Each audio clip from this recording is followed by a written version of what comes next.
Is that it happened in the heart of Europe.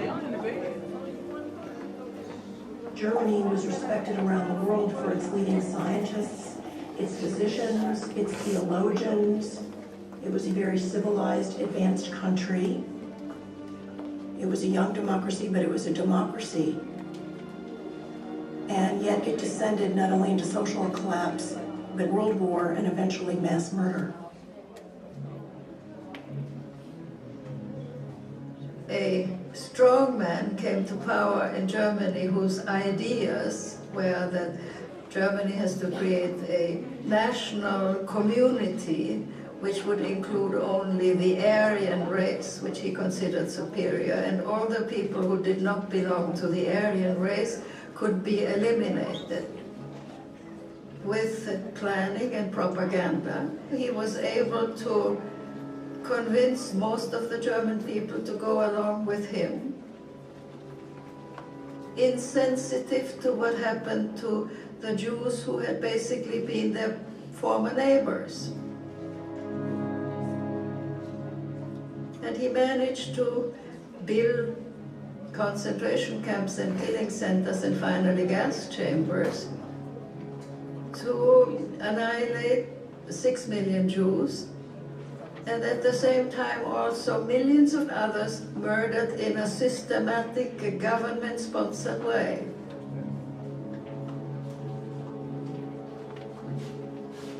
And it's made up of so many people who participated in different ways, who made it possible.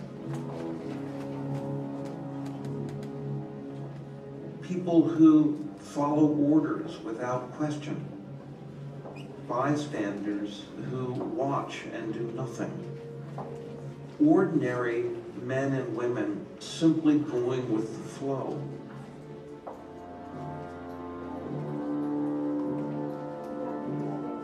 The events and the results of the Holocaust were so devastating. It was an extreme that we can barely imagine. So mind-boggling that the temptations to forget and to repress, to just put it out of mind, are very real. But we remember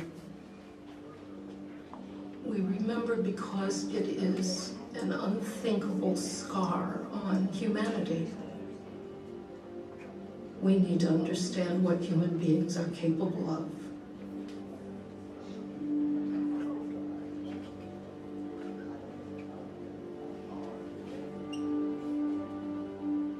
We gather today to mourn the loss of so many lives, celebrate those who saved them, honor those who survived, and contemplate the obligations of the living. Days of Remembrance is our nation's annual commemoration of the Holocaust. This time that was both a blight on the history of humanity, but also a shining moment for the people who were brave enough to put an end to it. We are remembering, first and foremost, all the victims. And that is not only the Jewish victims, but there were many non-Jewish victims. Of course, the Jews were the primary target.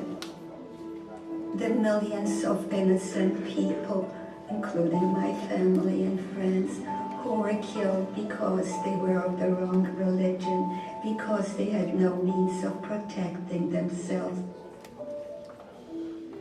It's also important to remember the rescuers. These were people who risked not only their own lives, sometimes the lives of their family, to save a fellow human being. And we also remember our American soldiers who were fighting to win World War II, and in the course of that, liberated these concentration camps. Those that arrived at the camps in 1945 and were just horrified what they saw.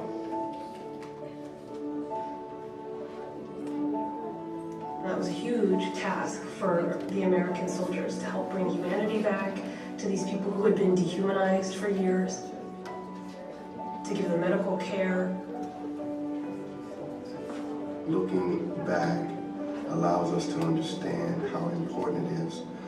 us to serve in a country where we have the strength and the might and the will to defend those that are defenseless. So Days of Remembrance is an opportunity for us to remember the suffering that was and the efforts that were made to put an end to such suffering. And it's a call to conscience today in our world to make sure that we aren't the silent ones standing by, contributing to the suffering of others. In 1945, at the end of the war, I would have thought that there would never be another Holocaust, that the world was so shocked by what had happened, that the world would not permit that. And yet you see what happened in Bosnia, what happened in Rwanda, what happened in Darfur. So there are still millions of people being persecuted because of their ethnicity. It's really a moral challenge to us to do more in our own lives when we confront injustice or hatred or genocide.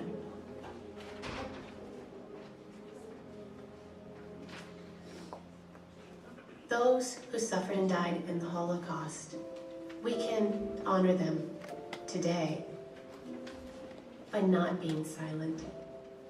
Remembering ties the past and the present together with a powerful, simple thread. This is not right.